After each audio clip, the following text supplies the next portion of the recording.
আসসালামু আলাইকুম, সবাই কেমন আছেন? আজকে যে বিষয়টা আপনাদের সাথে শেয়ার করতেছি সেটা হচ্ছে আজকে আমি একদম ভরপুর ভাসমান খাবার দিতেছি, এর সাথে সাথে আমি ডোবা খাবারও দিতেছি।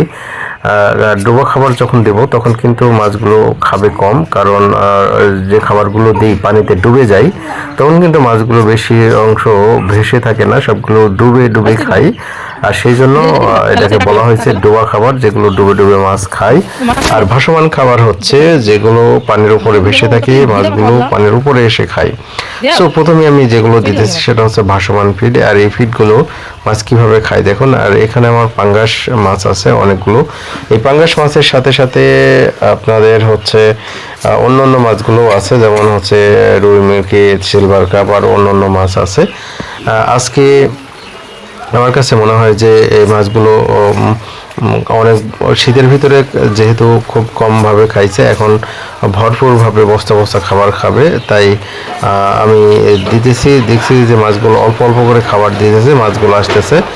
আর আপনারা যারা এখনও পাঙ্গাস মাছকে ভরপুর খাওয়াচ্ছেন না তারা এখন শুরু করতে পারেন ভরপুরভাবে পাঙ্গাস যত খাই। আর একটা জিনিস, আমার পুকুরের পানিটা অনেক কালো হয়ে গেছে এই শুধুমাত্র ডোবা খাবার দেওয়ার কারণে। ডোবা খাবার দিলে পুকুরে অনেক সময় নীল রং হয় যদি খোলের পরিমাণ বেশি থাকে। আর দেখা গেল যে এছাড়াও কিন্তু পুকুরের পানি অনেক সময় কালো হয়, খাবারের জন্যই হয় এটা। যেহেতু আমার ডুবন্ত খাবারে আসলে এর কী পরিমাণ বেশি আছে আমি এটা জানি না, এটা আসলে আমি মানে বুঝতে পারছি না যে পানিটা এত কালো হচ্ছে কেন।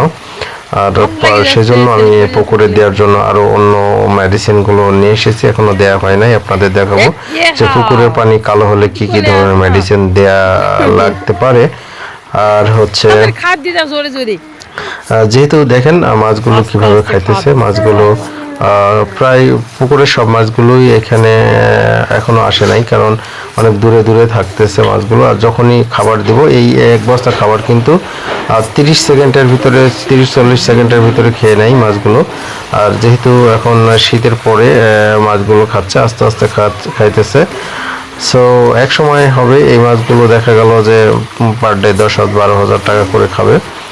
এখন যেহেতু 5-6 হাজার টাকা করে খাচ্ছে প্রতিদিন, 6,000 টাকা করে খাচ্ছে প্রতিদিন, 6-7 হাজার।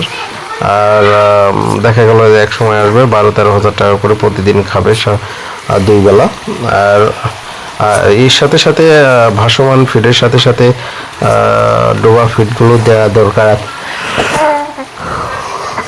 কারণ ডোবা ফিডগুলো অনেক সময় হয় কি মাছের ওজন বাড়াতে সাহায্য করে। আর ডোবা খাবারগুলোতে অতিরিক্ত চর্বিও তৈরি করে মাছের, তাই সবসময় ডোবা খাবার পাশাপাশি ভাসমান খাবার এবং ডোবা খাবার দুটোকেই দেওয়া উচিত মাছের জন্য। যাই হোক, সবাই ভালো থাকবেন আর দোয়া করবেন আমরা যেন আসলে এই মাছগুলোকে পরিপূর্ণ খাইয়ে এবং সঠিক দামে বিক্রি করে লাভবান হতে পারি। আর এই মাছ চাষ করে আসলে আমার জানা নেই, এখন পর্যন্ত আমি হারভেস্ট করি নাই, আমি বলতে পারবো না মাছে লাভ হলো কি লস হলো। এর আগে 3 লাখ টাকার মতো মাছ বেচছিলাম শীতের আগে, বাট এখনও হিসাব নিকাশ করা হয় নাই যে মাছে লাভ হলো কি লস হলো। বাট এগুলো সব কিছু আপনারা জানতে পারবেন। আজকে পর্যন্ত ভালো থাকবেন, সুস্থ থাকেন, আল্লাহ।